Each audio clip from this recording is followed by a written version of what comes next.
Brothers వివాహాలు మరియు పండుగ వేడుకలకు సరికొత్త డిజైన్స్ తో అద్భుతమైన కలెక్షన్. నమస్కారం, వెల్కమ్ టు ఐ డ్రీమ్. ధర్మ మార్గం విత్ విజిత కార్యక్రమానికి స్వాగతం. అయితే కార్తీక మాసం ప్రారంభమైపోయింది. మనం రెండవ సోమవారానికి కూడా చేరుకుంటున్నాము. అయితే ముఖ్యంగా రెండవ సోమవారం 11వ తారీఖు, నవంబర్ 11వ తారీఖు రెండవ సోమవారం నుంచి వరుసగా 5 రోజులు అంటే 15వ తారీఖు వరకు కూడా చాలా విశేషమైన రోజులుగా చెప్పబడుతుంటాయి. అసలు ఎందుకు ఈ రోజులకు ఇంత విశేషం? మరి ఇంత విశేషమైన రోజుల్లో మనం చేసే పూజలు ఏ విధంగా ఉంటే ఆ భగవంతుడి ఆశీర్వాదం, అనుగ్రహం మన పైన ఉంటుందో ఇప్పుడు గురుగారితో మాట్లాడి తెలుసుకుందాం. ప్రస్తుతం నాతో పాటు ఉన్నారు ప్రముఖ జ్యోతిష్య పండితులు నందిపట్ల శ్రీహరి శర్మ గారు. ఇప్పుడు వారితో మాట్లాడిద్దాం. నమస్కారం అండి. వాగర్థ వివ సంపృక్తౌ వాగర్థ ప్రతిపత్తయే జగతః పితరౌ వందే పార్వతీ పరమేశ్వరౌ. సదాశివ సమారంభాం శంకరాచార్య మధ్యమాం అస్మదాచార్య పర్యంతం వందే గురు పరంపరాం. ఆదిత్యాయ చ సోమాయ మంగళాయ బుధాయ చ గురు శుక్ర శనిభ్యశ్చ రాహవే కేతవే నమః. శృంగేరి జగద్గురు పీఠాధిపతులకి, కంచి పీఠాధిపతులకి నమస్కారములు తెలియజేసుకుంటూ కార్యక్రమాన్ని ప్రారంభిద్దాం. గురుగారు, నవంబర్ 11వ తారీఖు అంటే రెండవ కార్తీక సోమవారం ఆ రోజు నుంచి 15వ తారీఖు అంటే పౌర్ణమి వరకు కూడా ఈ 5 రోజులు ఏవైతే ఉన్నాయో చాలా విశేషమైన రోజులు అని చెప్పి మనం మాట్లాడుకున్నాం. ఏంటి అంత విశేషం ఈ రోజులకి? ఏం చేస్తే ఇంత పవిత్రమైన, ఇంత మంచి ఈ 5 రోజుల్లో ఏ ముఖ్యమైన పనులు చేస్తే, ఎటువంటి విశేషమైన పనులు చేస్తే, అంటే చాలా మంది గత జన్మలో చేసిన తప్పు ఒప్పులను బట్టి ఈ జన్మలో మనం కర్మ అనుభవిస్తుంటాం అంటుంటారు కదా. అప్పుడు చేసిన పాపపు కర్మల ఫలితం ఇప్పుడు అనుభవిస్తున్న వాళ్ళు ఎవరైతే ఉన్నారో వాళ్లకు విముక్తి పొందాలి అని అంటే ఈ 5 రోజుల్లో మనం ఎటువంటి కార్యక్రమాలు చేస్తే బాగుంటుందంటారు? కార్తీక మాసం ఇంతకుముందు అనేక వీడియోలో మనం తెలియజేసుకున్నాం గత సిరీస్గా. ఈ యొక్క కార్తీక మాసం కేవలము పుణ్యము సంపాదించుకోవడానికి అని చెప్పబడి ఉంది. కానీ పాపాన్ని పోగొట్టుకోవడానికి కూడా కొన్ని రోజులు ఉన్నాయి. ఓకే. ఎందుకు మనము మన వీక్షించేటువంటి ఐ డ్రీమ్ ప్రేక్షకుల్ని ఒక పద్ధతి ప్రకారం మనము ఒక ఆచరణ వాళ్ళకి అలవాటు చేస్తున్నాం. అవునండి. ముందు పుణ్యం సంపాదించుకోవడం ఎలా? ఎందుకంటే ఈ మాసం తప్పిందనంటే వేరే మాసంలో ఉన్నాయి ఫలితం, కానీ ఈ కార్తీక మాసంలోనే అత్యంత పుణ్య ఫలితం. కాబట్టి మనం వచ్చే జన్మకి చేసుకునే పుణ్యము ఈ జన్మల్లో మనం ఏం చేసుకుంటాం అనేటువంటిది మనం చెప్పుకుంటూ వచ్చాం. కానీ ఈ జన్మలో పుణ్యం చేసుకుంటామండి, మరి భవిష్యత్తులో ఎలాంటి జన్మ వస్తుందో దేవుడు తెలియదు. మరి గత జన్మలో చేసినందువల్లనే ఈ కాలంలో పాపాలు అనుభవిస్తున్నాం కదా. మరి కాబట్టి ఈ గత జన్మ పాపాలు తొలగిపోవాలంటే ఏం చేయాలని అన్నప్పుడు సమయం సందర్భం వచ్చినప్పుడు తప్పకుండా తెలియజేస్తానమ్మా అని చెప్పాను. అవునండి. ఆ సమయం ఇప్పుడు ఆసన్నమైంది. మనకు ఎప్పుడూ లేనిది ఈ క్రోధినామ సంవత్సరంలో, అందున ఈ సంవత్సరం కార్తీక మాసంలో వరుసపెట్టి అద్భుతమైనటువంటి రోజులు పంచ దివసములు అని అంటారు. ఇది కలిసి వచ్చింది ఈసారి. మళ్ళీ వచ్చే సంవత్సరం ఇట్లా వస్తుందా అంటే తెలియదు. ఎందుకనంటే మనకు కార్తీక సోమవారం దశమి తిథి, ఆ రోజు 2వ కార్తీక సోమవారం 11వ తారీఖు, 12వ తారీఖు ఏకాదశి, 13వ తారీఖు ద్వాదశి, తర్వాత 14వ తారీఖు వైకుంఠ చతుర్దశి. ఇది చాలా మందికి తెలియదు. అవునండి. మనకు ఈ సంబంధించినటువంటివి గోవత్స ద్వాదశి ఇట్లాంటివన్నీ తెలుసు, కానీ వైకుంఠ చతుర్దశి అని కూడా ఉంది. దాని తర్వాత వచ్చేది ఏంది అందరికీ తెలిసిందే కార్తీక పౌర్ణమి. ఈ 5 రోజులు వరుసపెట్టి రావడం అనేటువంటిది చాలా పుణ్యము. అందున కార్తీక సోమవారం ఈ 5 రోజుల్లో ప్రారంభం అవ్వడం అనేటువంటిది. అందుకని వీక్షించేటువంటి ఐ డ్రీమ్ ప్రేక్షకులు చాలా జాగ్రత్తగా ఈ కార్యక్రమం ఆశాంతం వినండి. ఎందుకనంటే కొద్దిగా సమయం తీసుకుంటుండవచ్చు, కానీ అమూల్యమైనటువంటి విషయాన్ని మిస్ అవుతాం. కాబట్టి ఈ 5 రోజుల్లో భాగంగా సోమవారం రోజమ్మ, ఆ రోజున శతభిష నక్షత్రం ఉంది, దశమి తిథి ఉంది. దశమి అనంటే విజయానికి సంకేతం. కాబట్టి ఎవరైతే తాము చేస్తున్నటువంటి ప్రతి ప్రయత్నంలో ఆటంకాలు, ఇబ్బందులు, సమస్యలు ఎదుర్కొంటున్నారో ఇవన్నీ కూడా గత జన్మ కర్మదోషం వల్ల. ఒక పని అనుకున్నప్పుడు ఒక షూట్ ఎట్ సైట్గా టక్కున అయిపోవాలి, కానీ ప్రతి ప్రయత్నానికి ఎక్కువగా మనం ఆటంకాలు ఎదురవుతున్నాయి అని అంటే గత జన్మ కర్మదోషాలని చెప్పి మనం తెలుసుకోవాలి. కాబట్టి ఈ గత జన్మ కర్మదోషాలు తొలగిపోయి మనం అనుకున్నటువంటి పనులలో విజయం పొందాలంటే శివారాధన చేయాలి. అందున కార్తీక 2వ సోమవారం కూడా కలిసి వచ్చింది. ఈ 2వ సోమవారం నాడు ఉదయాన్నే బ్రహ్మముహూర్తం లేచి కాలకృత్యాదులు తీర్చుకొని శివుని యొక్క లింగము కానీ శివ చిత్రపటం కానీ ఏదైనా కానీ అక్కడ ఆవు నేతితో దీపారాధన చేయమన్నారు. లేదా అధమపక్షంలో నువ్వుల నూనెతో దీపారాధన ఇంట్లోనే దీపారాధన చేసి చక్కగా శివలింగానికి అభిషేకములు ఏర్పాటు చేసుకోవాలి. అభిషేక ద్రవ్యముల విషయానికి వచ్చేసేసరికి కొన్ని నియమాలు ఉన్నాయమ్మా. ఎటువంటి నియమాలండి? ముఖ్యంగా ఎందుకు ఈ 2వ సోమవారం విశిష్టత అంటే శతభిష నక్షత్రం ఉన్నది. ఈ శతభిష నక్షత్రము ఏంటంటే రాహువుకి సంబంధించినటువంటి నక్షత్రం. ఓకే. కాబట్టి ఈ రాహువు అనేటువంటిది మాయ. అంటే మాయ అంటే ఏంటి? మనం అనుకున్నది కరెక్ట్ మనకు కనబడేది కరెక్ట్గా అనిపిస్తుంది కానీ వాస్తవానికి కరెక్ట్ కాదు. అంటే మనం అనుకున్నది ఒకటైతే జరిగేది ఒకటి జరుగుతుంటుంది కదా. అటువంటి వాళ్ళకి ఈ రాహు నక్షత్రం అయినటువంటి శతభిష నక్షత్రంలో కనుక చేసినట్లయితే అభిషేకం కానీ ఏదైనా దేవతారాధన చేసినట్లయితే అద్భుతమైనటువంటి సమయంలో చేయాల్సి ఉంటుందండి? బ్రహ్మముహూర్తంలో. అభిషేక ద్రవ్యాలు ఎందుకంటే ఆ రోజు ఉన్నటువంటి ఇంపార్టెన్స్ చెప్పాలి కాబట్టి చెప్పాను. శతభిష నక్షత్రం చాలా గొప్ప నక్షత్రం. అంటే గుర్రము మగ గుర్రము సూచిస్తుంది. అంటే ఉత్సాహము. అంటే ఏ గుర్రము ఎంత పని చేసినా కానీ ఎంత యుద్ధంలో పాల్గొన్నా కానీ ఒక 10 నిమిషాలు విశ్రాంతి తీసుకుంటే మళ్ళీ వెంబడే ప్రయాణం చేయగలదు. అటువంటి టార్గెట్గా ఆ రోజున శివుణ్ణి ఆరాధన చేస్తే ఎలా ఆరాధన చేయాలో చెప్తాను. ఆ టార్గెట్గా మనం అనుకున్న పనులన్నీ కూడా పూర్తి అవుతాయి. అన్ని రకాలైనటువంటి పండ్ల రసాలు తీసుకోవచ్చమ్మా. ఇప్పుడు కాలానికి అనుగుణంగా మార్కెట్లో దొరికేటువంటి అంగూర్ జ్యూస్ కానీ ఆరెంజ్ జ్యూస్ కానీ లేక ఇంకా చెప్పాలి అని అంటే ఈ సంబంధించినటువంటి దూర్వ అభిషేకం అంటారు. అంటే గరికలను నీటిలో వేస్తే అది దూర్వాభిషేకం. అలాగే హిరణ్యాభిషేకం అని అంటారు. అంటే ఏంటి హిరణ్యాభిషేకం? అంటే బంగారాన్ని చక్కగా మన చేతి ఉంగరాన్నైనా వాడుకోవచ్చు. కొత్త బంగారం కొనాలని ఏం లేదు. దాన్ని చక్కగా ముందుగా శుద్ధి చేసి తర్వాత ఆవు పాలతో శుద్ధి చేస్తే అది ఆ సమయానికి శుద్ధి అవుతుంది. మంచిగా శుభ్రపరిచి ఆవు పాలతో శుద్ధి చేయాలి. అది పచ్చి ఆవు పాలతో. ఇక తర్వాత ఈ ఉంగరాన్ని కానీ లేకపోతే నగ కానీ ఆ నీటిలో వేసేస్తే ఆ నీరు హిరణ్యోదకం అవుతుంది. ఆ నీటితో అభిషేకం చేసిన తులసి నీటితో అభిషేకం అంటారు. తులసి పుష్పాలు వేస్తే చాలు. గంధముతో అభిషేకం అంటారు. చక్కటి మంచి గంధము. ఈ మార్కెట్లో దొరికే కెమికల్ గంధం కాదమ్మా, చక్కటి గంధం. పన్నీరుతో గులాబీ రేగులతో చేసినటువంటి ఆ పన్నీరుతో అభిషేకం. అలాగే అష్టగంధములని దొరుకుతాయి. అలాగే సుగంధ ద్రవ్యాలు అంటే ఏంటి? వట్టివేళ్ళు, పచ్చకర్పూరం, జవ్వాది, పునుగు తైలము, అలాగే ఇలాచీ పొడి, లవంగాల పొడి, తర్వాత ఈ సంబంధించినటువంటి జాజికాయ, జాపత్రి, ఇవన్నీ సుగంధ ద్రవ్యాలు అంటారు. ఈ సుగంధ ద్రవ్యాలన్నీ పొడి చేసైనా వేయచ్చు లేదా నీటిలో అలాగనే వేయచ్చు. ఒక రోజు ఉంటే ఆ మొత్తం అంతా నీరు అయిపోతుంది. వట్టి వేలు కూడా వేస్తే ఇంకా మంచిది. ఆ వాటితో అభిషేకం చేయండి. బిల్వ దళములు వేసితే ఆ బిల్వ దళాభిషేకం అవుతుంది. ఒక బిల్వ దళం వేస్తే చాలు. అలా తర్వాత పుష్పములు, పుష్పోదక స్నానం, పుష్పములతో అభిషేకం చేయొచ్చు. లేదా కొన్ని పుష్పాలు అనగా జిల్లేడు పుష్పాలు, తామర పుష్పాలు ఈ యొక్క విశేషం. ముఖ్యంగా తుమ్మి పుష్పములని దొరుకుతాయమ్మా. తుమ్మి కూర కూడా వంట చేసుకొని తింటారు, చాలా మంచిది. ఆ తుమ్మి పుష్పములతో కనుక స్వామికి అర్చన చేస్తే శివుడు ప్రీతి చెంది ఇవ్వనటువంటి వరం అంటూ లేదు.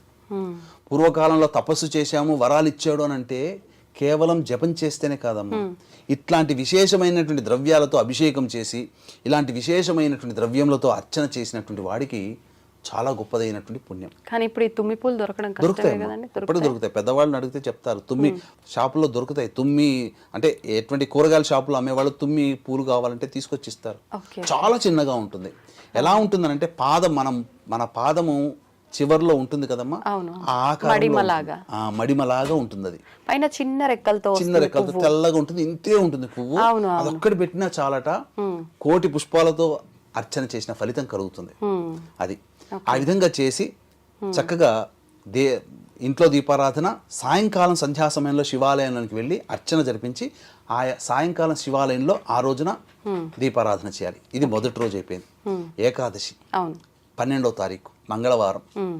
కాబట్టి ఆ ఏకాదశి తిథి రోజున కూడా శివాలయంలో మళ్ళీ ఇదే విధంగా వెంకటేశ్వర స్వామి దగ్గర చిత్రపటం కానీ విష్ణు చిత్రపటం దగ్గర కానీ లేచి మళ్ళీ బ్రహ్మముహూర్తంలో లేచి దీపారాధన అఖండ దీపారాధన చేసి తరువాత ఈ యొక్క విష్ణు సహస్రనామ పారాయణం ఏకాదశి రోజున చేయాలి.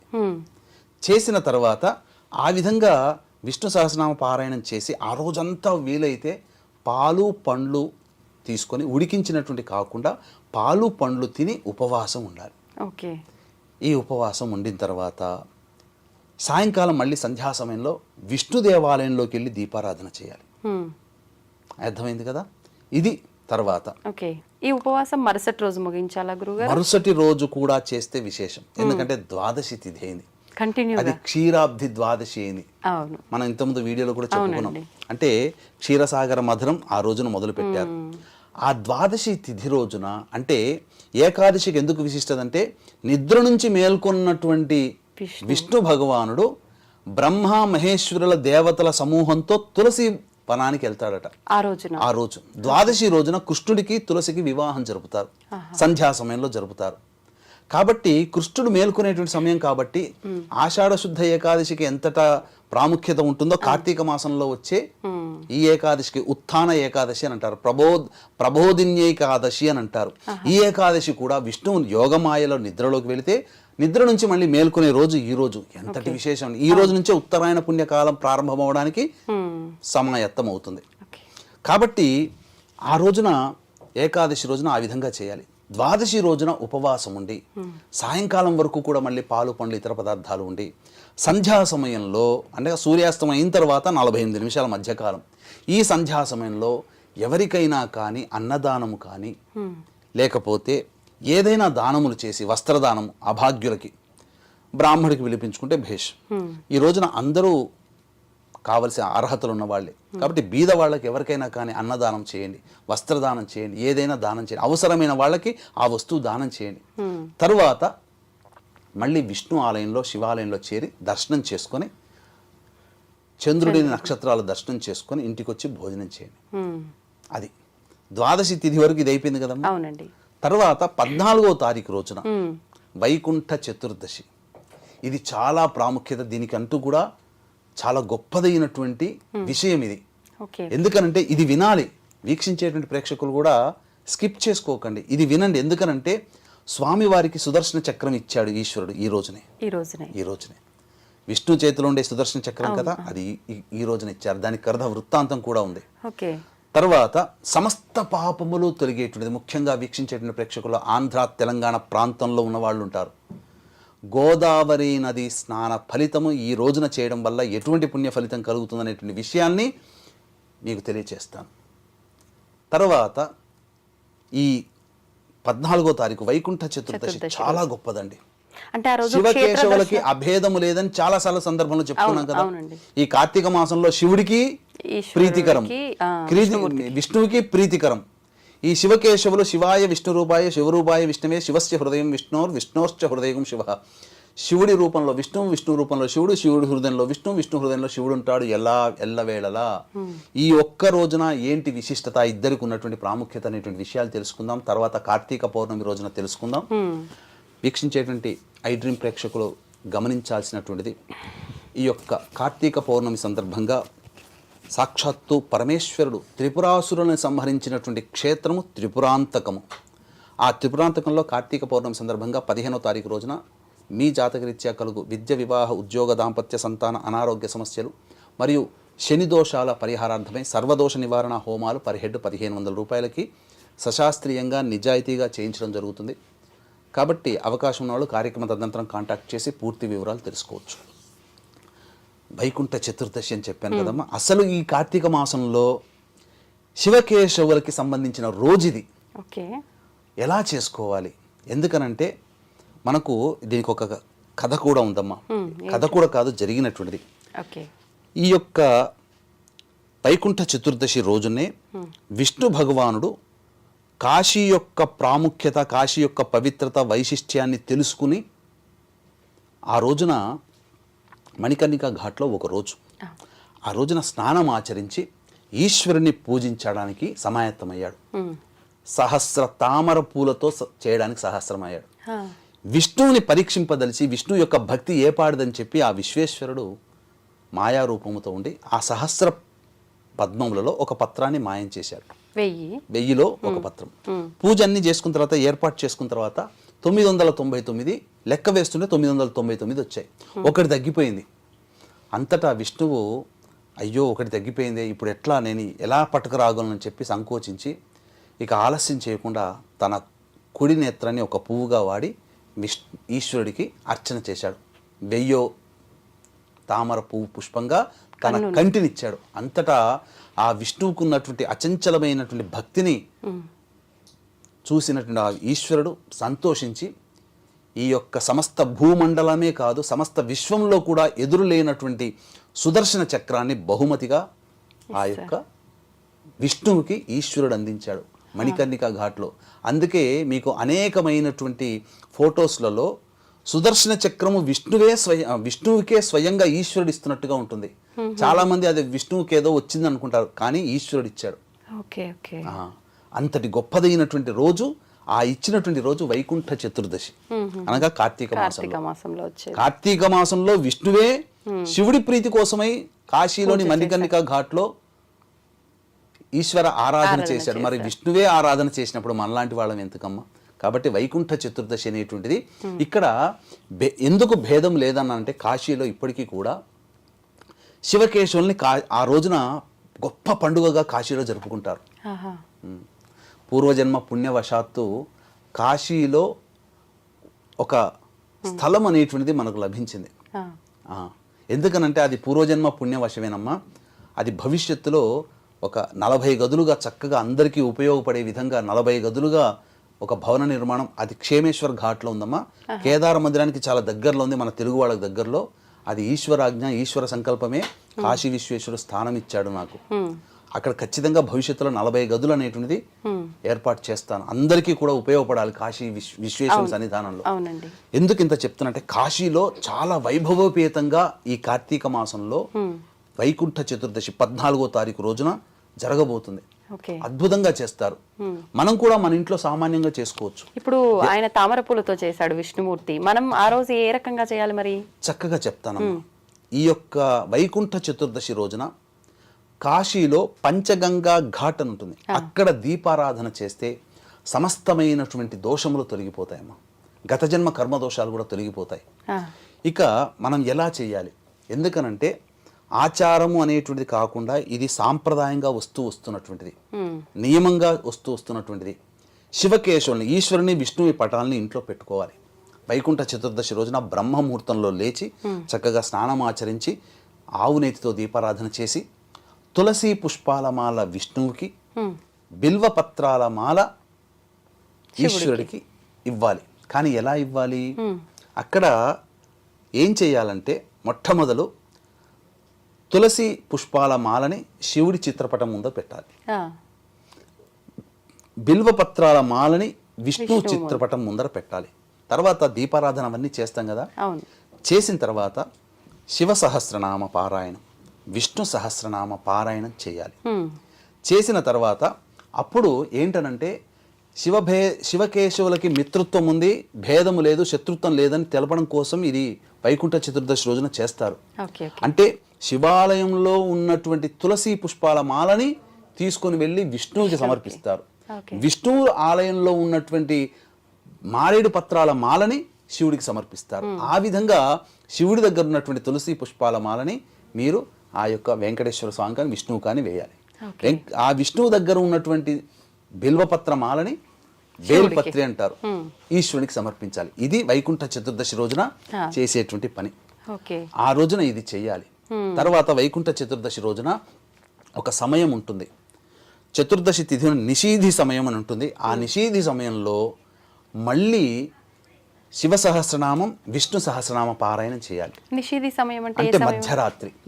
కాబట్టి వీక్షించేటువంటి ఐ డ్రీమ్ ప్రేక్షకులు కూడా ఆ సమయం రాత్రి 11:42 నుంచి 12:30 వరకు మధ్యకాలం.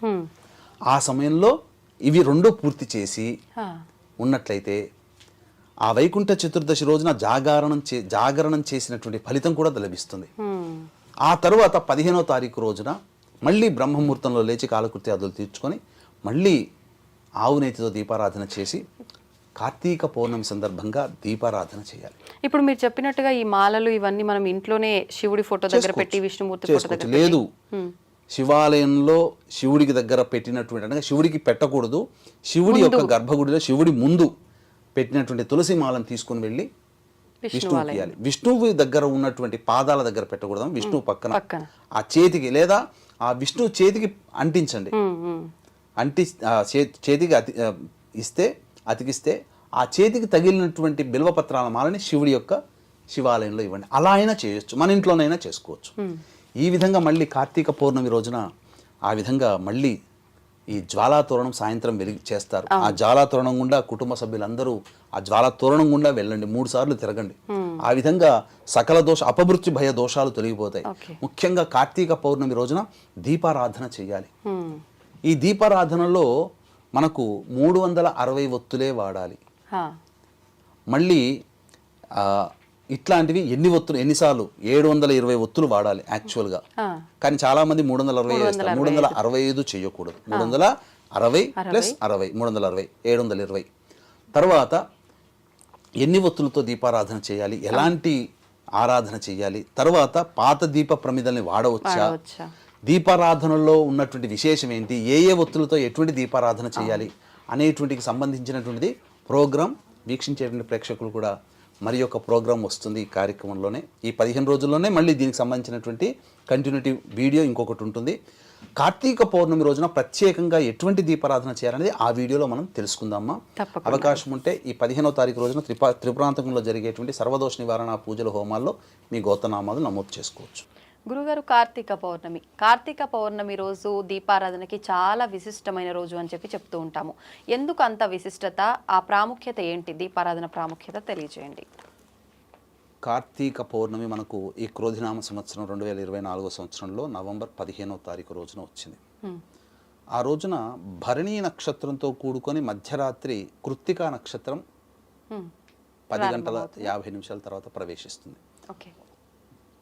కాబట్టి కృత్తికా నక్షత్రం ఉన్నటువంటి రోజున కార్తీక పౌర్ణమి కాబట్టి మధ్యరాత్రికి సమయానికి కృత్తికా నక్షత్రం ప్రవేశిస్తుంది. ఇది మహాకార్తీకి అని అంటారు. సహజంగా ఈ యొక్క కార్తీక పౌర్ణమి రోజున చేసినటువంటి దీపదానం ఏదైతే ఉంటుందో, దీప ప్రజ్వలనము కానీ దీపదానము కానీ ఇవన్నీ కూడా గొప్ప పుణ్యాన్ని సంపాదించి పెడతాయి, సకల పాపములు తొలగిపోతాయి. అయితే వీక్షించేటువంటి ఐడ్రీమ్ ప్రేక్షకుల్లో ఒక సందేహం రావచ్చమ్మా, ఒక్క దీపం పెట్టగానే ఇక పాపాలు పోయేటట్టయితే ఇక ప్రపంచంలో ఉన్న పాపాత్ములందరూ పుణ్యాత్ములుగా మారిపోతారా, మళ్ళీ పాపం చెయ్యరా అనేటువంటి ఒక సందేహం కూడా ఉంటుందమ్మా. కానీ ఇక్కడ గమనించాల్సింది ఏంటంటే ఇదే మాయ. అంటే ఈ దీపారాధన ప్రభావం వల్ల ఏమవుతుంది, పాపాత్ముడు వెలిగించిన పుణ్యం ఎలా సంపాదించుకుంటాడు, పుణ్యం ఎలా వస్తుంది అని అంటే, దీపం పెట్టగానే కోట్ల పాపాలు పోయి కోట్ల పుణ్యాలు రావమ్మా. మరి దీపం వెలిగించి కార్తీక పౌర్ణమి రోజున దీపం పెట్టగానే ఉన్నటువంటి గత జన్మ కర్మదోషంలో ఉన్నటువంటి పాపములన్నీ తొలగిపోయి మళ్ళీ అతను పుణ్యం సంపాదించుకోవడాని కోసమై అతని యొక్క బుద్ధి సన్మార్గంలోకి ప్రవేశిస్తుంది.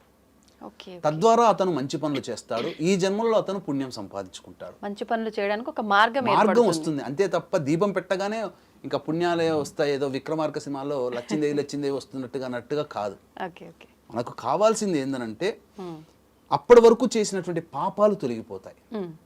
తరువాత ఆ దీపారాధన ప్రభావం వలన ఆ దీపము జ్ఞానానికి సంకేతము, లక్ష్మికి సంకేతం. కాబట్టి ఈ కలియుగంలో మనిషి అన్నవాడు డబ్బుకి ఇబ్బంది పడుతూ ఉంటుంటాడు, ఏ పని ఎప్పుడు చేయాలో ఆలోచన రాకుండా ఉంటాడు. ఇవి రెండూ కూడా దాని ప్రభావం వల్ల వచ్చి ఆ పని చేసే విధానంలో కూడా చెడు పని అనేటువంటిది తగలకుండా మంచి పనికి ప్రేరేపితుడై మంచి పనులు చేస్తూ కుటుంబాన్ని, తన తర్వాత వచ్చేటువంటి వారసుల్ని కూడా పుణ్యాన్ని సంపాదించి పెట్టగలిగే స్థితిలో ఉంటాడు. అటువంటి స్థితి ఈ కార్తీక పౌర్ణమి రోజున దీపారాధన చేయడం వల్ల కలుగుతుందని చెప్పవచ్చు. ఓకే, అయితే ఇంతటి పుణ్యము ఇంతటి విశేషం లభిస్తున్నప్పుడు ఖచ్చితంగా ప్రతి ఒక్కరు కూడా దీపాలు వెలిగించాల్సిందే. మరి వెలిగించాలి అంటే చాలా మందిలో చాలా రకాల సందేహాలు ఉంటాయి.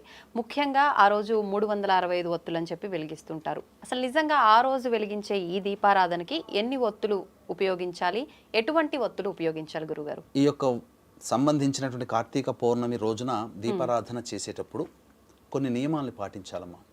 ముందు రోజు నుంచి పాటించాలి. ముందు రోజు ఏంటి? చతుర్దశి తిథి 14వ తారీఖు రోజున వైకుంఠ చతుర్దశి అని అంటారు దాన్ని. అంటే శివకేశవుల్ని ఇద్దరిని కూడా కలిపి ఒకే రోజున పూజించే రోజు ఈ ఒక్క రోజు మాత్రమే, ఇంకా వేరే రోజు లేదు. కాబట్టి వైకుంఠ చతుర్దశి రోజున ఈ తెలంగాణ ప్రాంత వాస్తులు, ఆంధ్ర ప్రాంత వాస్తవ్యులు అదృష్టవంతులు. ఎందుకనంటే కృష్ణా గోదావరి నదులు ఈ రెండు ప్రాంతంలో గుండా వెళుతున్నాయి. కాబట్టి ఈ ప్రాంత ప్రజలు, ఆ నదీ తీరంలో ఉన్న వాళ్ళు ఎవరైనా కానీ ఆ 14వ తారీఖు రోజున వైకుంఠ చతుర్దశి రోజున ఈ యొక్క నదిలో స్నానం ఆచరించాలి. ఆ నది లేని వాళ్ళు ఏం చేయాలి? ఇంట్లో గోదావరి నీళ్ళు లేకపోతే కృష్ణా నీళ్ళు ఉంటాయి కదా, ఆ నీటిని బకెట్లో నీళ్ళలో వేసుకొని స్నానం ఆచరిస్తే సరిపోతుంది. లేదా స్నానం చేసేటప్పుడు మన శరీరము మన ఇంట్లో ఉన్న మన మనస్సు ఆ గోదావరి నదీ తీరంలో స్నానం ఆచరిస్తున్న భావనతో ఊహించుకుంటూ స్నానం ఆచరించాలి. తద్వారా ఏమవుతుందంటే సకల పాపములు తొలగిపోయే పరిస్థితి మనకు కలుగుతుంది. పూర్వము ధనేశ్వరుడు అనేటువంటి ఒక బ్రాహ్మణుడు ఉండేవాడు. ఆ బ్రాహ్మడు ఎంతటి పాపాత్ముడు అని అంటే అన్ని పాపకర్మలే చేస్తూ ఉన్నాడు. కానీ గోదావరి నదీ తీరంలో ఒక జనసందోహం ఒక రోజు జరుగుతున్నటువంటి విధానాన్ని చూసి ఆ జనసందోహం మధ్య ఉండి కొత్త కొత్త విషయాలు తెలుసుకున్నాడు. ఆ రోజున దేవ పూజ, దేవునికి సంబంధించి అని ఇష్టాగోష్ఠి వాళ్ళందరితో మాట్లాడుకొని ఉండి యథాలాపంగా కాకుండా అనుకోకుండా వాళ్ళతో పాటు సమూహంలో ఉండి స్నానం ఆచరించాడు. అటువంటి స్నానం ఆచరించినటువంటి ప్రభావం చేత అతను మరణించిన తర్వాత జరిగినటువంటి విషయం ఏమిటంటే దేవతలందరూ వచ్చి అతని శరీరాన్ని తీసుకోవడానికి ఎగబడ్డారు దేవలోకానికి. అంత పాపాత్ముడికి ఎలా వచ్చిందనంటే వైకుంఠ చతుర్దశి రోజున గోదావరి నదీ తీరంలో స్నానం ఆచరించిన పుణ్య ఫలితమయ్యా అతనికి దక్కింది, అందుకే స్వర్గానికి తీసుకుపోతున్నామని చెప్పి తీసుకుపోయారు. అంతటి మహత్యము ఆ వైకుంఠ చతుర్దశి రోజున జరుగుతుంది. కాబట్టి ఆ వైకుంఠ చతుర్దశి రోజున జరిగిన తర్వాత తెల్లవారే కార్తీక పౌర్ణమి 15వ తారీఖు రోజున, ఆ రోజున ఉదయాన్నే సూర్యోదయాత్ పూర్వమే బ్రహ్మముహూర్త కాలంలో లేచి కాలకృత్యాదులు తీర్చుకొని శివుని యొక్క చిత్రపటము కానీ శివలింగము దగ్గర కానీ ఆవు నేతితో దీపారాధన 2 దీపారాధనలు చేసి శివ సహస్రనామ పారాయణం చేసుకొని అభిషేకం చేసుకోవాలి. లేదా అభిషేకం చేసిన తర్వాత శివ సహస్రనామం. వీటన్నిటికంటే ముందుగా ఈ గణపతి యొక్క ఆరాధన చేయాలి. ఈ శివ సహస్రనామ పారాయణం చేయడానికి ముందు, అభిషేకం చేయడానికంటే ముందు గణపతి పూజ చేసిన తర్వాత ఒక శ్లోకాన్ని కనీసము పక్షంలో 16 సార్లు, 27 సార్లు, 36, 41 సార్లు అయినా పఠించాలి. ఏమా శ్లోకము అనంటే మనకు చెప్పబడినటువంటి శ్లోకము ఇది. సమస్తమైనటువంటి కలిదోషాలు, ఈ కలి ప్రభావం, ఈ కలియుగంలో ఉండే దోషాలన్నీ తొలగిపోతాయి. ఏమా శ్లోకం అంటే కర్కోటకస్య నాగస్య దమయంత్యా నలస్య చ ఋతుపర్ణస్య రాజర్షే కీర్తనం కలినాశనం. మళ్ళీ చెప్తున్నాను. కర్కోటకస్య నాగస్య దమయంత్యా నలస్య చ ఋతుపర్ణస్య రాజర్షే కీర్తనం కలినాశనం. ఈ శ్లోకాన్ని కనీసం 16 సార్లు చదివినా చాలమ్మా. కలి ప్రభావం నుంచి మనం బయటపడతాం. ఎప్పుడైతే కలి ప్రభావం నుంచి బయటపడతామో శివుణ్ణి ఆరాధన చేయడానికి మన శరీరము పరిశుద్ధమవుతుంది.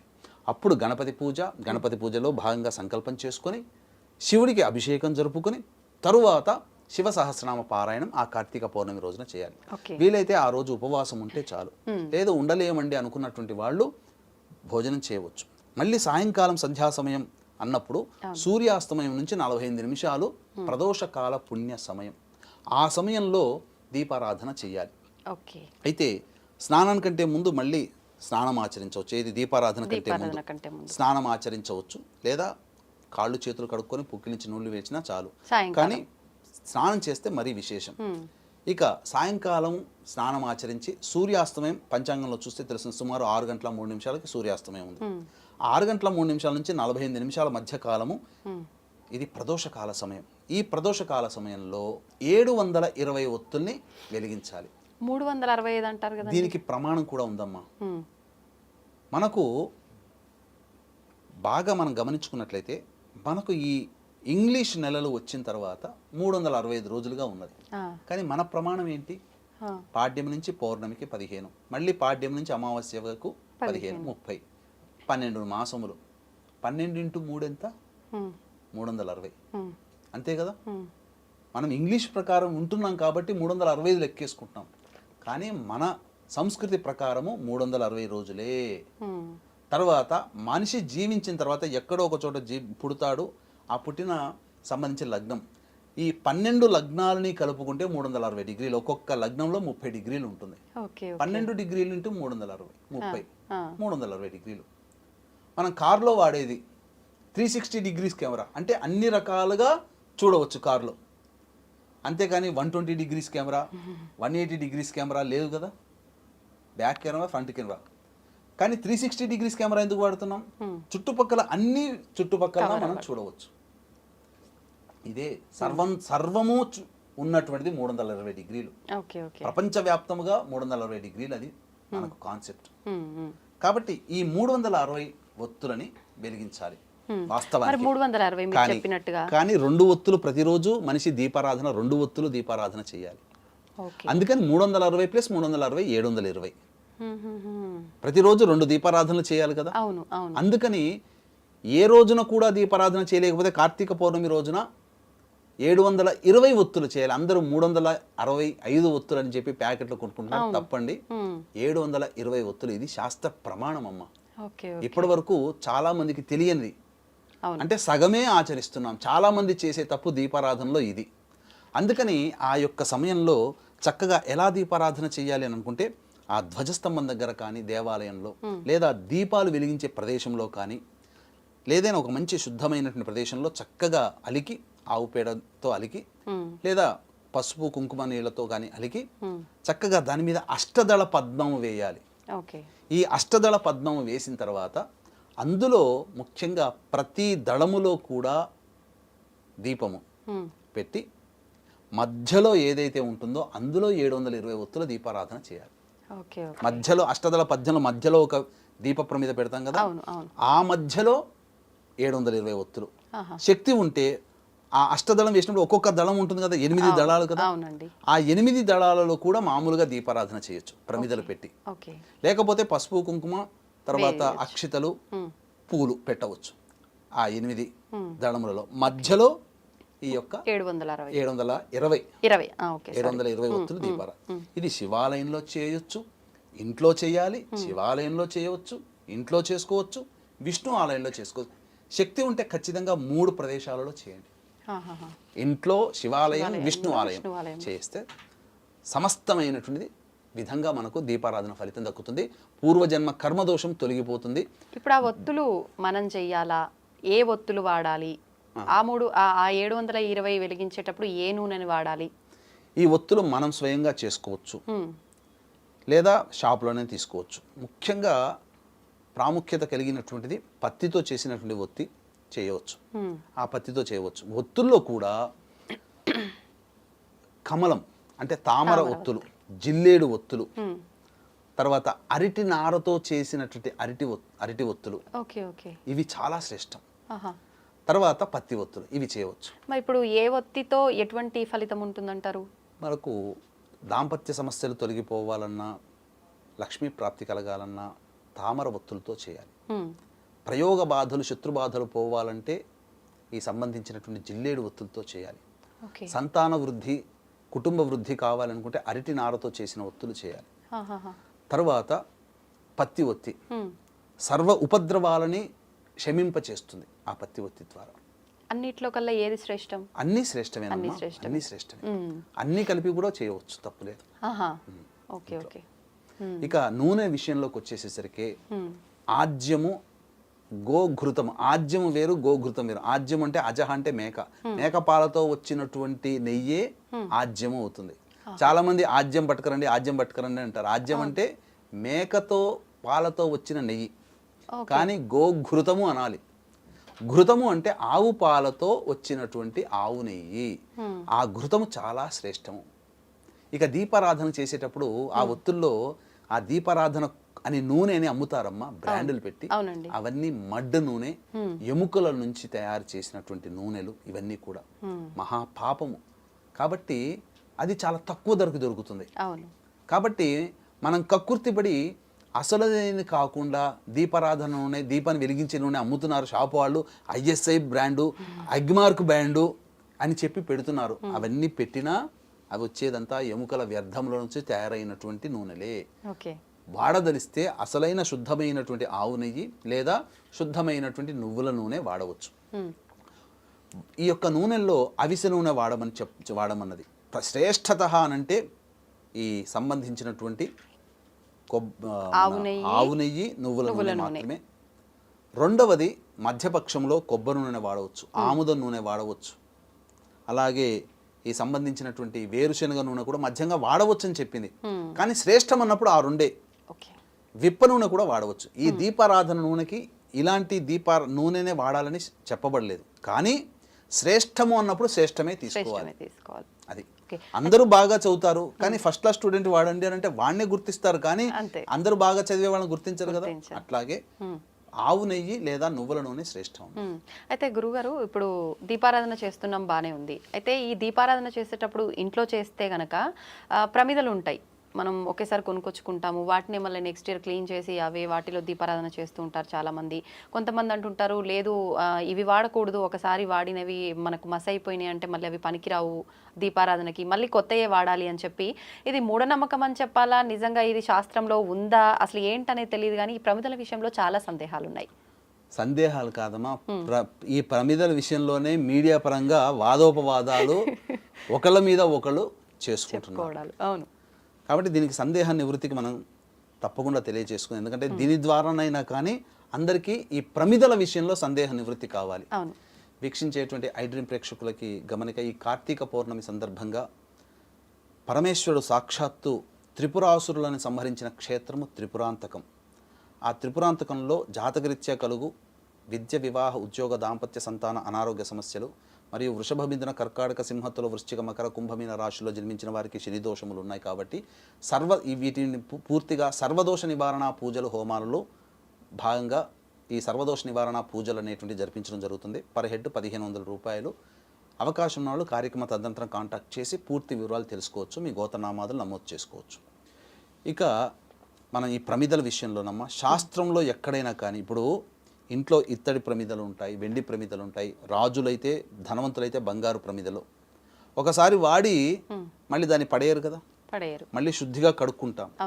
కానీ మట్టి ప్రమిదల్లో కూడా ఎక్కడా చెప్పబడలేదు. కాకపోతే ఇది ఒక ప్రత్యేకమైనటువంటి గుర్తింపు కోసం రావాలనే ఉద్దేశంతో దీన్ని ఈ విధానంగా ఈ మట్టి ప్రమిదల విషయంలో ఇంత రచ్చ జరుగుతుంది. ఎక్కడ శాస్త్రంలో చెప్పబడలేదమ్మా మార్చాలి, కొత్త ప్రమిద వాడినప్పుడల్లా కొత్త ప్రమిదే పెట్టాలి అనేటువంటిది మాత్రం ఎక్కడా చెప్పబడలేదు. ప్రమాణంగా ఏదైనా శ్లోకం ఉన్నదా, పలానా గ్రంథంలో ఉందా దీని గురించి చెప్పమని చెప్పండి, చెప్పలేరు. ఎందుకంటే ఎక్కడా రాయబడలేదు. ఇప్పుడు దేవాలయంలో అనేక చోట్ల ఉంటాయి ప్రమిదలు, వాడిన ప్రమిదలు మళ్ళీ వాడుతారు, అది అనాదిగా వస్తుంది. మరి నిజంగా ఇప్పుడే ఆ రచ్చ మొదలైందా?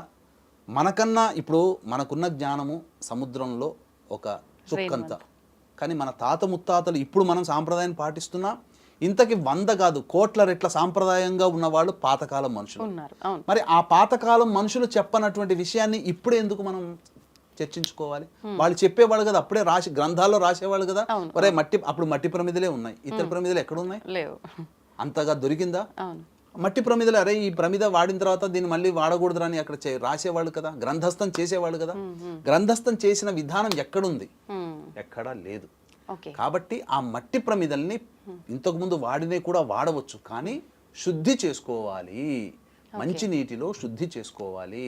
ఆ శుద్ధి బాగా కడిగిన తర్వాత మళ్ళీ పసుపు, కుంకుమ, గోపంచకం, హారతి మన పచ్చకర్పూరం, యాలకుల పొడి, ఇలాచీ పొడి అంటారు, లవంగాల పొడి, వీటన్నిటిలో ఆ పొడి వేసిన దాంట్లో మళ్ళీ ఒకసారి మంచి శుభ్రం చేసుకొని దాన్ని వాడుకోవచ్చు, పవిత్రత వస్తుంది. అంటే మరుసటి సంవత్సరానికి ఉపయోగించి మరుసటి సంవత్సరానికి పోవచ్చు, రేపటికే వాడుకోవచ్చు అమ్మా. ఈ రోజు వెలిగించింది రేపటి కూడా వాడుకోవచ్చు, తప్పులేదు. అంటే రేపటి వాడుకునేటట్టయినా ఇంత శుభ్రం చేయాలంటే ఇంత శుభ్రం చేసుకుంటే మంచిది.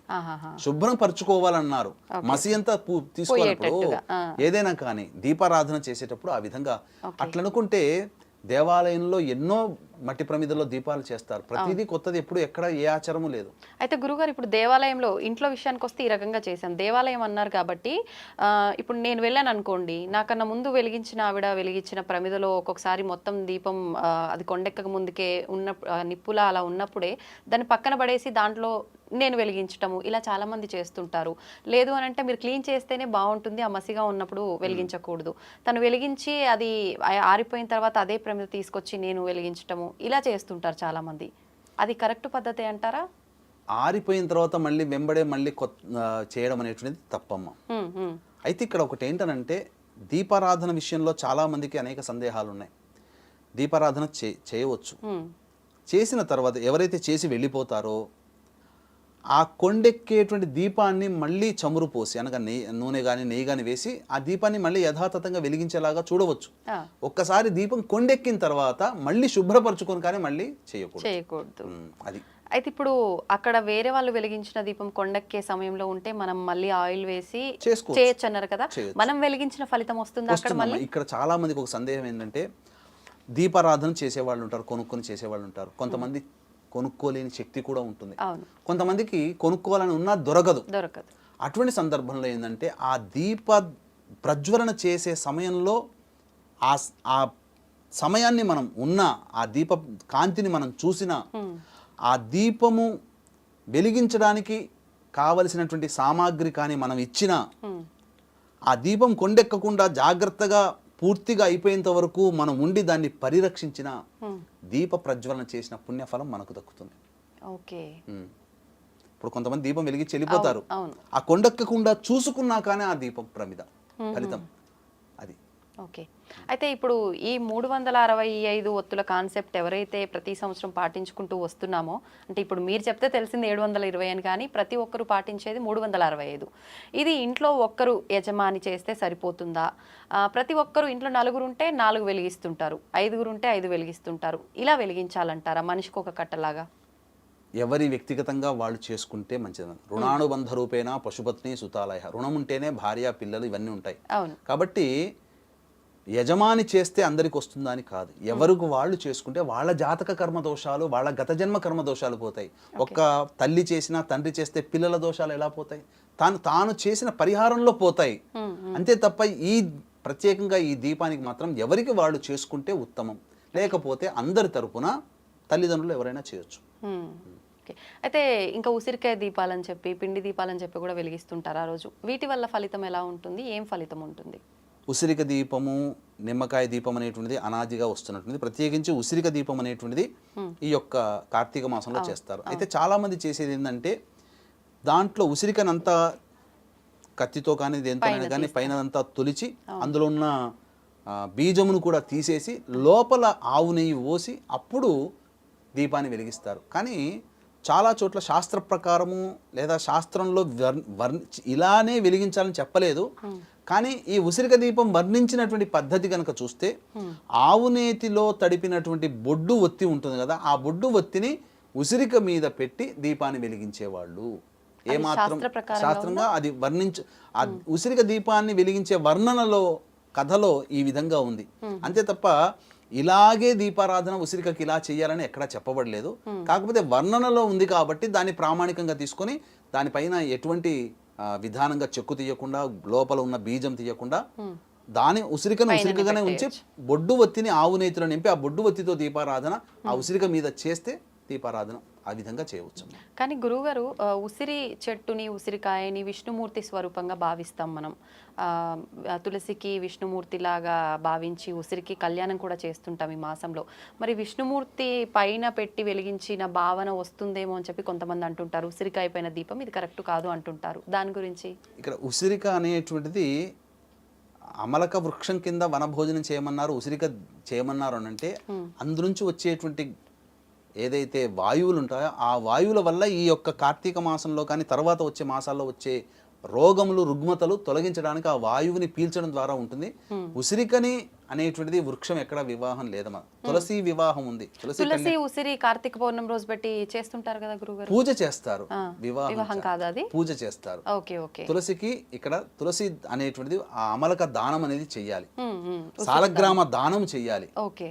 తర్వాత తులసిని ఉసిరికని, ఆ ఉసిరిక కూడా ఉసిరిక పండ్లు ఉన్నటువంటి కొమ్మని తీసుకొచ్చి అక్కడ ఆ విధంగా పూజ చేయాలి. ఆ సమయంలో అక్కడ దీపారాధన చేసి అక్కడ బ్రాహ్మణుడికి దీపము దానం చేసిన, దేవాలయంలో దీపము దానం చేసిన విశేష పుణ్యఫలం. ఓకే. అయితే గురుగారు, ఈ దీపాలన్నీ వెలిగిస్తున్నాం, పిండి దీపాలైనా సరే, 365 అయినా సరే, నిమ్మకాయ ఏదైనా సరే, ఉసిరికాయ దీపం వెలిగించిన వెంటనే, అంటే వెలిగించినంత మాత్రాన్ని మనకు ఆ ఫలితం వస్తుందంటారా, లేదంటే మంత్రం ఏమైనా చెప్తేనే ఆ ఫలితం వస్తుందంటారా? ఇక్కడ దీపం వెలిగించగానే పాపములు అనేటువంటి గత జన్మ పాపములు తొలగిపోయి మనిషి మంచి పనులు చేయడానికి సంకల్పం ఉంటుంది. ఆ విధంగా పుణ్యం సంప్రాప్తమవుతుంది. అయితే దీపాన్ని వెలిగించేటప్పుడు ఈ శ్లోకాన్ని, ఇప్పుడు చెప్పబోయేటువంటి శ్లోకాన్ని చక్కగా పఠించుకుంటూ చేయాలి. ఏమా శ్లోకము అనంటే, కీటాః పతంగాః మశకాశ్చ వృక్షాః జలే స్థలే ఏ విచరంతి జీవాః దృష్ట్వా ప్రదీపన్ నచ జన్మ భాగినః భవంతు నిత్యం స్వపచాహి విప్రాహ అని చెప్పబడింది. అంటే దీని అర్థం ఏమిటి అని అంటే, ఈ యొక్క దీపాన్ని వెలిగిస్తున్నప్పుడు ఈ దీపాన్ని వెలిగించడం విధానంలో ఏవైతే క్రిమికీటకాదులు కానీ, జలచరంలో ఉన్నటువంటి ఈ సంబంధించిన జంతువులు కానీ, ప్రాణులు కానీ, మానవులు కానీ, పశుపక్షాదులు కానీ, జంతువులు కానీ ఏవైతే ఈ దీపాన్ని వెలిగించే సందర్భంలో ఆ దీపాన్ని చూస్తాయో, ఆ చూసినటువంటి వాటి ప్రాణులన్నిటికీ కూడా మోక్షము పొందుగాక అని చెబుతూ, ఇది దాని అంతరార్థం ఆ విధంగా భావన చేస్తూ, మంత్రం చెప్పినా ఆ విధమైనటువంటి భావంతో చేసినా ఫలితం వస్తుందమ్మా. అంటే ఇప్పుడు ఈ మంత్రం నేను చెప్పలేను అనుకున్నప్పుడు మీరు చెప్పిన ఇప్పుడు ఈ అర్థం ఏదైతుందో అది సరిపోతుంది. ఓకే. ఆ యొక్క దీపపు కాంతిలో పడినటువంటి క్రిమికీటకాదులకి ఉత్తరక్షణమే మోక్షం లభిస్తుందట. అంత దీపం యొక్క ప్రభావం అంతటువంటిది. కార్తీక పౌర్ణమి రోజున దీపం వెలిగించడం ద్వారా ఆ దీపము కాంతిలో పడినటువంటి క్రిమికీటకాదులకి మోక్షం వస్తుందట. ఒక్కొక్కసారి మనం దీపారాధన చేసేటప్పుడు, ముఖ్యంగా ఇప్పుడు కార్తీక పౌర్ణమి విషయం మాట్లాడుకుంటున్నాం కాబట్టి అన్నీ అందుబాటులో ఉండవు. మనం ఆలయంలో కానీ బయట క్షేత్రాలకు వెళ్ళినప్పుడు వెలిగించేటప్పుడు వెంటనే అది ఏదో ఒక విషయం అయి ఉండొచ్చు, వెలిగించగానే కొండెక్కుతుంది, మళ్ళీ దాన్నే తిరిగి వెలిగిస్తూ ఉంటాము. అది లెక్కలోకి వస్తుందంటారా? ఫలితం ఉంటుందా? కొండెక్కగానే మళ్ళీ తిరిగి శుభ్రపరచుకొని మళ్ళీ కొత్త ఒత్తిని పెట్టాలమ్మా. చాలా మంది ఏంటంటే పాత ఒత్తినే మళ్ళీ వెలిగిస్తారు. మహాదోషమమ్మా. పాత ఒత్తిని తీసి చక్కగా మళ్ళీ ఆ దీప ప్రమిదను శుభ్రపరిచి మళ్ళీ కొత్త ఒత్తితో వెలిగించాలి. కొంతమంది దీపాలు ఆరిపోయిన తర్వాత అందులో కొంత నూనె ఉంటుంది, అదే అడుగుదాం అనుకుంటున్నా. ఆ నూనె ఉంటుంది, ఆ నూనె ఉండగానే మళ్ళీ ఒత్తి వేసి చేస్తారు. ఆ నూనెని పక్కకు పడవేసి మళ్ళీ శుభ్రపరిచి ఆ ప్రమిదనంతా శుభ్రం చేసుకొని మళ్ళీ కొత్తగా ఆజ్యం కానీ, నువ్వుల నూనె కానీ కొత్త వత్తి వేసి వెలిగించాలమ్మా. వెంటనే ఆరిపోయినా సరే మనం ఖచ్చితంగా మార్చాల్సిందే. ఇదంతా కూడా మధ్యలో పోయినా కానీ మళ్ళీ మార్చుకోవాలమ్మా. ఓకే. అయితే ఒక్కసారి మనం దీపారాధన చేసినప్పుడు నిజంగా దీపం ఎంతసేపు ఉంటే ఆ దీపం వెలిగించిన పుణ్యం అనేది మనకు ఉంటుంది. కొన్నిసార్లు మనం ఇంట్లో నిత్య దీపారాధన అయినా సరే ఒక ప్రమిద పెట్టి చేస్తే అది పెద్ద సైజ్ అయి ఉంటే చాలా ఎక్కువ సమయం ఉంటుంది, నైట్ వరకు ఉన్న రోజులు ఉంటాయి, ఒక్కొక్కసారి మరుసటి రోజు నిత్య దీపారాధన వరకు కూడా ఉంటాయి. నిజంగా ఇంతసేపు ఉండాల్సిందేనా? ఒక్కొక్కసారి అలా అంటే కొండెక్కినప్పుడు అరే ప్రతిసారి ఇలా ఉండేది, అప్పుడే కొండెక్కిపోయింది, ఎందుకో ఇలా అయింది అని చెప్పి అపశకునంగా భావిస్తుంటారు చాలా మంది. అలా భావించాలంటారా? దీపారాధన చేసినప్పుడు ఒక లగ్న సమయం అన్నా దీపం ఉంటే మంచిది. అంటే కనీసం ఒక 2-3 గంటలైనా కానీ ఉన్నా మంచిది. ఓకే. అది అయితే ఈ దీపారాధన చేసేటప్పుడు ఖచ్చితంగా మనం అంటే ఉదయం ఏదైనా సమయం చూసుకోవాలంటారా, సాయంత్రం ఏదైనా సమయం చూసుకొని వెలిగిస్తేనే మంచి ఫలితం లభిస్తుందంటారా? సూర్యోదయ పూర్వము చేసిన అంటే ఉషస్సు వేళ, సంధ్యా సమయం, సూర్యాస్తమైన తర్వాత, సూర్యోదయం కంటే ముందు 45 నిమిషాలు, సూర్యాస్తమైన తర్వాత 45 నిమిషాలు, ఇవి చాలా గొప్పదైనటువంటి పుణ్య సమయాలమ్మ. ఆ సమయంలో వెలిగిస్తే మంచిది, సరిపోతుంది. అయితే సాయంత్రం వెలిగించాలి, ఆలయానికి వెళ్ళాలి అనుకున్న వాళ్ళు డే అంతా ఉపవాసం ఉండాల్సిందేనా? ఖచ్చితంగా శక్తి ఉంటే ఉపవాసం ఉంటే మంచిదమ్మా. లేకపోతే కనీసము భక్తి భావంతో సాయంత్రం పూట దేవాలయానికన్నా వెళ్ళి చేయవచ్చు, భోజనం చేసినా పర్వాలేదు, వెళ్ళవచ్చు. కాకపోతే స్నానం ఆచరిస్తే భోజనం చేసిన తర్వాత మళ్ళీ స్నానం ఆచరించి దేవాలయ ప్రవేశం చేయడం చాలా శుభం అని చెప్పవచ్చు. ఓకే. గురుగారు, దీపారాధన ఎంత ప్రత్యేకమైందో ఈ కార్తీక పౌర్ణమి రోజు దీపదానం కూడా అంతే ప్రత్యేకమైనదని చెప్తూ ఉంటారు. నిజంగా దీపదానం చేసేటప్పుడు చాలామంది ఉసిరికాయ పైన మీరు ఇందాక చెప్పినట్టు పువ్వొత్తి పెట్టి ఇచ్చేవాళ్ళు ఉంటారు, పిండి దీపం ఇచ్చేవాళ్ళు ఉంటారు, ప్రమిదలో వెలిగించి ఇచ్చేవాళ్ళు కూడా ఉంటారు. ఏదో మనం అంటే పెట్టామా ఇచ్చామా అనే టైప్లో ఇస్తుంటారు. ఆ సమయంలో మంత్రం ఏమైనా చూసుకోవాలా? అసలు ఈ దీపదానం చేసే విధానం ఏ రకంగా ఉండాలి?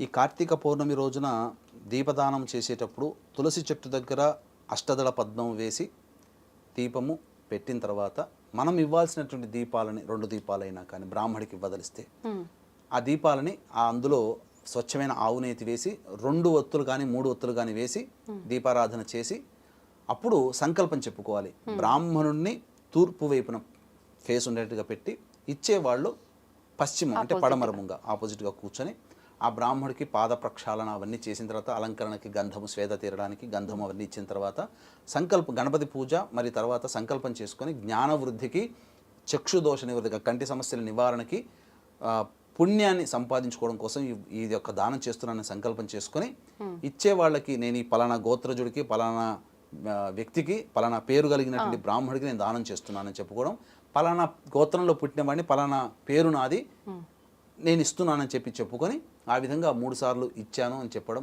తీసుకున్నానని చెప్పడం, ఆ విధంగా చేయాలి. తర్వాత ఇంకొక దీపం విష్ణు ఆలయంలో, ఒక దీపం శివాలయంలో దానం చేయాలి.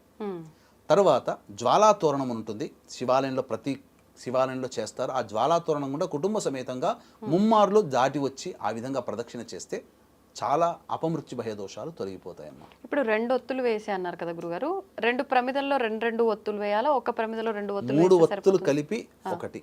3 ఒత్తులు కలిపి 3 ఒత్తులు కలిపి ఒకటి. ఆ విధంగా సాధ్యం త్రివర్తి సంయుక్తం. ఒకటే ప్రమిదలోనా? ఒకటే ప్రమిదలో. ఓకే. అలా అంటే 3 పెడితే ఎటువంటి విశేషమైన ఫలితం లభిస్తుంది? ప్రతిదీ కూడానమ్మా మనకు ఏకవత్తి కాకుండా ఎన్ని దీపాలని చేయొచ్చు. ఇంకా విశేషంగా కావాలి అనుకుంటే 27 దీపాలను వెలిగించి ఈశ్వరుడికి కానీ తులసికి కానీ దీపారాధన చేయొచ్చు. దానివల్ల నక్షత్ర దీపారాధన ఫలితం కలుగుతుంది. 27 ఎందుకని? నక్షత్రాలు ఒక్కొక్క.